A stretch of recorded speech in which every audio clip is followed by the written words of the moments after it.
এই গরমে সবার কি অবস্থা? আশা করি সবাই আছো ভালো। আমি তো ভালো না, অনেক গরম। আজকে গরমে কিছু সিন কাহিনী তোমার করে দেখামু। রাস্তাঘাটে চলতে গেলে কত কত জিনিস দেওয়া যায়। এই যে এক ভাই ছাতা নিয়ে হাঁটতাছে, অনেক গরম, অনেক রোদ।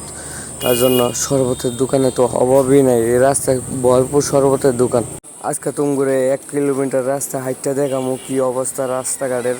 এই দেখো শরবতের দোকানে অভাব নাই, কিন্তু ফ্রি শরবত তো আর কেউ দেয় না। এই যে দেখো পানির বোতল নিয়ে ধরতেছে, বরফ, ভরপুর বরফ নিয়ে।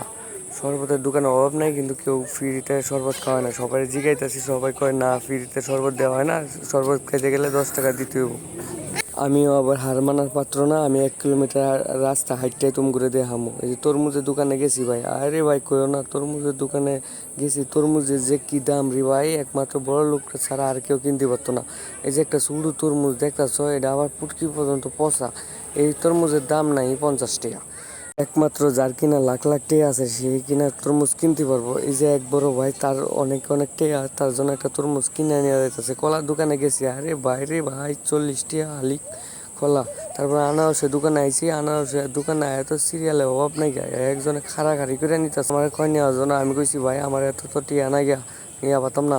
এই গরমে একজন দোকান মেরেন্ডা দিয়ে বইরে রাখছে। ডাবের দোকানে যাইতাছি, ডাব তো 2টা দোকানে আসিল। তারপর ডাবের দোকানে যাই, হাই রে ডাবের যে দাম, কয় 100 টাকা পিস। এই দেখেন 2টা দোকানে খালি ডাব। তারপর ভাবতে ভাবতে শরবতের দোকানে চলে আইছি। শরবতের দোকানে আইসা দেখি যে একটা বাচ্চা কিনা শরবত খাইতেছে। তারপর আমি কইছি, দোকানদারে কইলাম যে ভাই ফ্রিতে কি শরবত খাওয়াবেন? ভাই বললো যে না ফ্রিতে শত শরবত খাওয়াই না, টাকা লাগে 10 টাকা। তারপর আমি কইলাম ভাই আমার কাছে তো টাকা নাই, খাওয়াবেন কিনা? হয় আচ্ছা দাঁড়ান দিতেছি আপনার শরবত। তারপরে দেখতেছি বাচ্চাটা খাইতেছে, কিন্তু একটা গুরুত্বপূর্ণ কথা কি, এই যারা এই ছোটো ছোটো বাচ্চা আছে তাদেরকে এই শরবত থেকে বিরত রাখবেন। কারণ এই শরবতে চিনির পরিমাণ কম, কিন্তু বেশিরভাগই মনে হয় স্যাকারিন দিয়া রাখে। কারণ স্যাকারিন ছাড়া তো এত মিষ্টি হওয়ার কথা না। স্যাকারিন দেয় প্রচুর পরিমাণ, একটু লেবু দেয় ঠিক আছে, কিন্তু বাচ্চাদের, ছোটো বাচ্চাদের খাওয়াবেন না, এটা ক্ষতিকারক হতে পারে। এখন আমার শরবতের প্রসেসিং চলতেছে। এই যে এখন দিছে লেবু দেওয়ার পরে দিতেছে এখন স্যাকারিন ভরা পানি। এই স্যাকারিন ভরা পানি দিতেছে, ফেটের তো অবস্থা খারাপ হয়ে যাবে। আপনারা সবসময় চেষ্টা করবেন বাইরের জিনিস না খাওয়ার জন্য।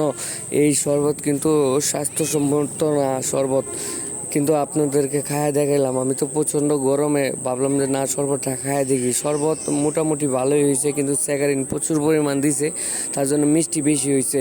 আচ্ছা যাই হোক, কারণ আশেপাশে দেখতাছি আমার কি কেউ দেখতাছে কিনা যে আমি যে শরবত খাইতাছি। কারণ আমি তো সচেতনমূলক একটা ভিডিও বানায় দিলাম। আর গরমে কি অবস্থা আমার দিন যাইলো, তোমাকে তো তা দেখাইলামই। আর তোমাকে কি অবস্থা যায় অবশ্যই কমেন্ট বক্সে জানাইবা। ধন্যবাদ, সবাই ভালো থাকবা, আল্লাহ হাফেজ।